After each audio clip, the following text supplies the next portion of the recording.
പ്രിയ കൂട്ടുകാരെ നമസ്കാരം. ഇന്നലെ നമ്മുടെ തമിഴ്നാട് നാമക്കലിന് സമീപം കരൂര് തിക്കിലും തിരക്കിലുമുണ്ടായ അപകടത്തില് ഏറെക്കുറെ മരണസംഖ്യ 40ഓളം അടുത്തെന്നാണ് അറിയാൻ സാധിച്ചത്. വളരെയേറെ ഞെട്ടിപ്പിക്കുന്നതും അതിനേറാൽ ഒരുപാട് വേദനിപ്പിക്കുന്ന ഒരു സംഭവം തന്നെയാണ് ഈ നടന്നിരിക്കുന്നത്. കാരണം അതിൻ്റെ അകത്ത് കൂടുതൽ ഗർഭിണികളായ സ്ത്രീകളുണ്ട്, ഒരുപാട് കുട്ടികളുണ്ട്.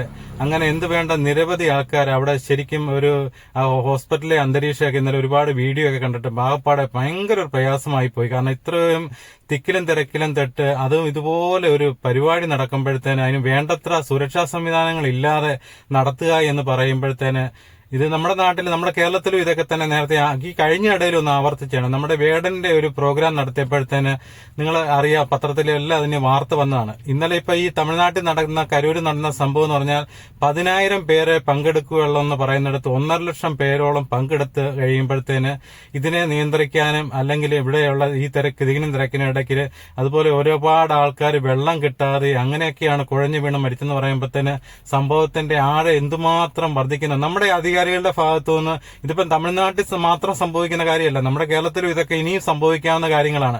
അതിന് വേണ്ടത്ര സുരക്ഷാ മുൻകരുതലുകളും കാര്യങ്ങളും ഒക്കെ എടുക്കാതെ ഇങ്ങനെ ഒരു പ്രോഗ്രാം നടക്കുക എന്ന് പറയുന്നത് ഈ ജനങ്ങളുടെ ജീവൻ ഒരു പുല്ല് വില മാത്രമേ ഇവരെല്ലാം കൽപ്പിക്കുന്നുള്ളൂ എന്നുള്ളതിനാണ് ഇതൊക്കെ നമ്മളെ സൂചിപ്പിക്കുന്നത്. தண்ணி கொடுங்க, தண்ணி பாட்டில் கொடு, தண்ணி பாட்டில் ஜெகதீஷ், உடனே ஒரு ஆம்புலன்ஸ் கூப்பிட்டுருப்பா. என்னப்பா? கமிங் கமிங் கமிங், ஆம்புலன்ஸ் வருது வருது வருது.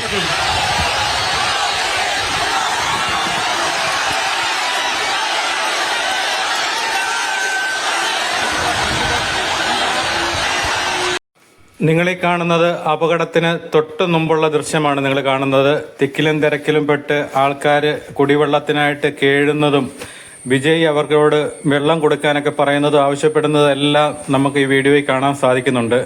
ജനസമുദ്രമായി മാറിയിരിക്കുകയാണ്. തമിഴ്നാടിനെ സംബന്ധിച്ച് സിനിമാ താരങ്ങളോടുള്ള ആരാധന എന്തുമാത്രം ഉണ്ടെന്നുള്ളത് നമുക്ക് എല്ലാവർക്കും അറിയാവുന്നതാണ്. അവര് ജീവൻ പോലും കളഞ്ഞാണ് ഈ പരിപാടികളിലൊക്കെ അവർ പങ്കെടുക്കുന്നത്. പക്ഷേ ഇങ്ങനത്തെ ഓരോരോ പരിപാടികൾ വേണ്ടത്ര സുരക്ഷാ ക്രമീകരണങ്ങളൊന്നും പാലിക്കാതെ നടക്കുക എന്നുള്ളത് വളരെ ഖേദകരമായ കാര്യം തന്നെയാണ്. ഈ പരിപാടിയിൽ തന്നെ 1000-ന് മുകളിൽ കുട്ടികൾ പങ്കെടുത്തെന്നാണ് അറിയാൻ സാധിച്ചത്. മരിച്ചവരിൽ 17 സ്ത്രീകളും 8 കുട്ടികളുമുണ്ടെന്നാണ് ഇപ്പം ഔദ്യോഗിക കണക്ക്. മരണസംഖ്യ ഇനിയും ഉയരാൻ സാധ്യതയുണ്ട്. ഒരുപാട് ആൾക്കാർ ഗുരുതരമായ അവസ്ഥയിൽ തന്നെയാണ് ആശുപത്രിയിൽ കഴിയുന്നത്.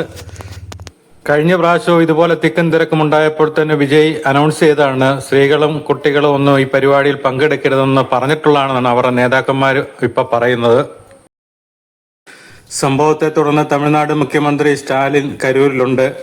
സംഭവത്തിൽ ജുഡീഷ്യൽ അന്വേഷണമാണ് പ്രഖ്യാപിച്ചിരിക്കുന്നത്. മരണപ്പെട്ടവരുടെ കുടുംബങ്ങൾക്ക് 10 ലക്ഷം രൂപ വീതമാണ് നഷ്ടപരിഹാരം സർക്കാർ പ്രഖ്യാപിച്ചിരിക്കുന്നത്.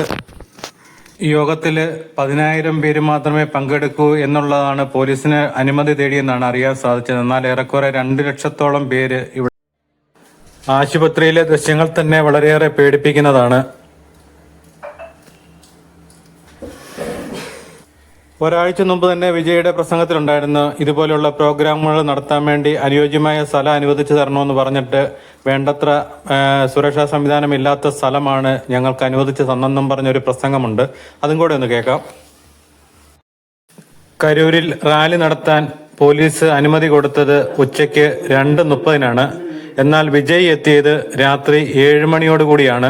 അതുവരെയോളം ജനങ്ങൾ കാത്തു നിന്ന് ആഹാരം പോലും കഴിക്കാതെ നിൽക്കുകയെന്നൊക്കെ പറഞ്ഞ് അതൊക്കെയാണ് കൂടുതൽ അപകടത്തിന് വ്യാപ്തി കൂട്ടിയത്.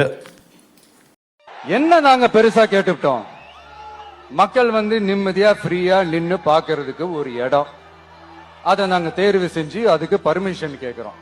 ஆனா நீங்க என்ன பண்றீங்க, அந்த இடத்தையெல்லாம் விட்டுட்டு நெருக்கடியோட, மக்கள் நெருக்கடியோட எங்கெல்லாம் நிப்பாங்களோ அந்த இடமா பார்த்து செலக்ட் பண்ணி തരീங்க. உங்க எண்ணம் தான் என்ன சார்? ഒരുപാട് ആൾക്കാരാണ് തിക്കിലും തിരക്കിലും വിട്ട് ശ്വാസം കിട്ടാതെ കുടിവെള്ളം കിട്ടാതെ മരണപ്പെടുന്നത്. വളരെയേറെ ഭീതിജനകമായ കാര്യമാണ്. ഇനിയെങ്കിലും ഇതുപോലെയുള്ള മരണങ്ങളും ദുരന്തങ്ങളും ആവർത്തിക്കാതിരിക്കാൻ വേണ്ട നടപടികൾ സർക്കാരിന്റെ ഭാഗത്തു നിന്നുണ്ടാകണം. മരണപ്പെട്ട കുടുംബാംഗങ്ങൾക്കെല്ലാം ആദരാഞ്ജലികൾ അർപ്പിക്കുക മാത്രമേ നമുക്ക് സാധിക്കൂ. അവരുടെ ആത്മാവിനായി നമുക്ക് പ്രാർത്ഥിക്കാം.